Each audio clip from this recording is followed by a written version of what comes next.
Welcome to The Explainer. Today, we are tackling one of the biggest questions out there. What really makes for a fulfilling life? We're going to break down some powerful ideas, inspired by the work of Emily Esfahani Smith, on how to build a life of meaning.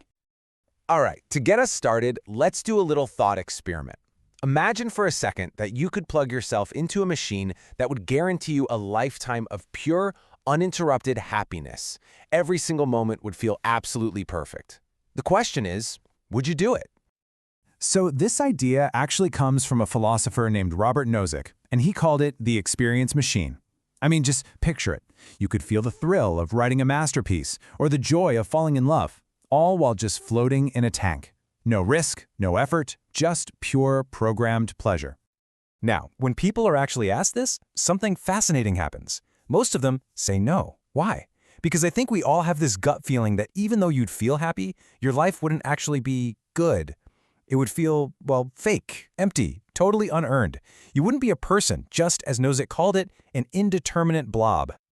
And that right there, that hesitation to plug in, it reveals something really fundamental about us. It shows that what we're really searching for isn't just to feel good. We want our lives to be good. We're looking for something deeper, something we call meaning. So, what's really the difference between happiness and meaning? Well, think of it this way. Happiness is often about the present moment. It's that fleeting feeling you get when you satisfy a want or a need. Meaning, on the other hand, is bigger. It's a solid framework that connects our past, our present, and our future. It's less about taking from the world and more about giving back. Now here is the really great news. Meaning isn't some mysterious treasure that you have to go on a quest to find. Nope, researchers say it's something we can all actively build. A meaningful life is built on 4 specific pillars. So what are they?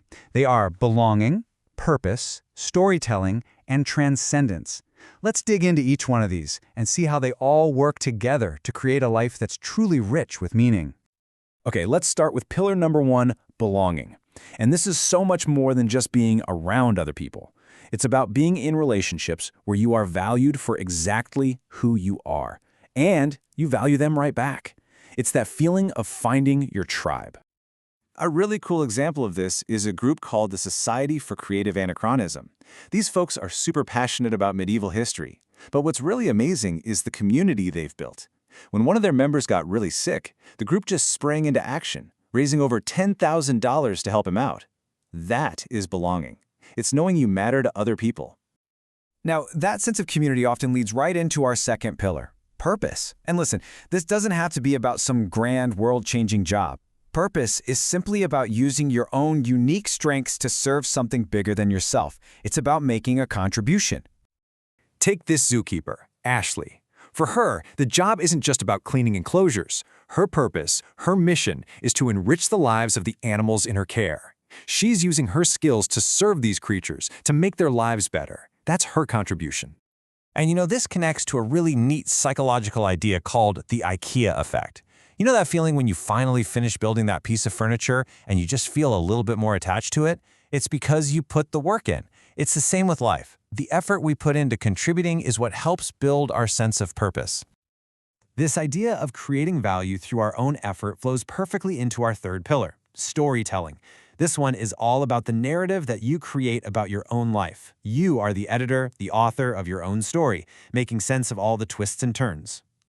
There's this incredibly moving story from a man named Eric Colbell. His daughter Kate was in a terrible car accident, and she miraculously survived. Later, a nurse told him that for every 10 kids they saw with that injury, 9 of them died. She said that Kate, her survival, became their symbol of hope. She was the reason they kept coming back to work. What that nurse did was craft what psychologists call a redemptive story. It's about finding the good that can come from suffering. You're not erasing the pain, but you're reframing the experience to find growth and meaning, to make that terrible crisis, in the end, worth something. All right, this brings us to our fourth and final pillar, which is transcendence. Now, these are those rare, powerful moments of awe, when your own sense of self seems to fade away and you feel connected to something so much bigger.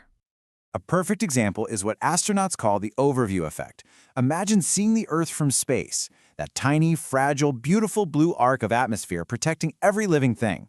They say it can completely change your perspective, creating this profound sense of connection to all of humanity. That is transcendence. So if you take one thing away today, let it be this. Meaning isn't some lost treasure you have to discover. It's a house that you have to build. You build it every day, brick by cultivating belonging, pursuing a purpose, telling your story, and being open to those moments of transcendence. The philosopher Jean-Paul Sartre put it beautifully. He said that life doesn't come with a pre-written instruction manual, and while that might sound a little scary, it's actually the ultimate freedom. It means it's up to us. We get to choose what has value. We get to create our own meaning. And that really leaves us with one last thought. The question isn't what is the meaning of life? The real question is one you have to answer for yourself every single day. What meaning are you actively building?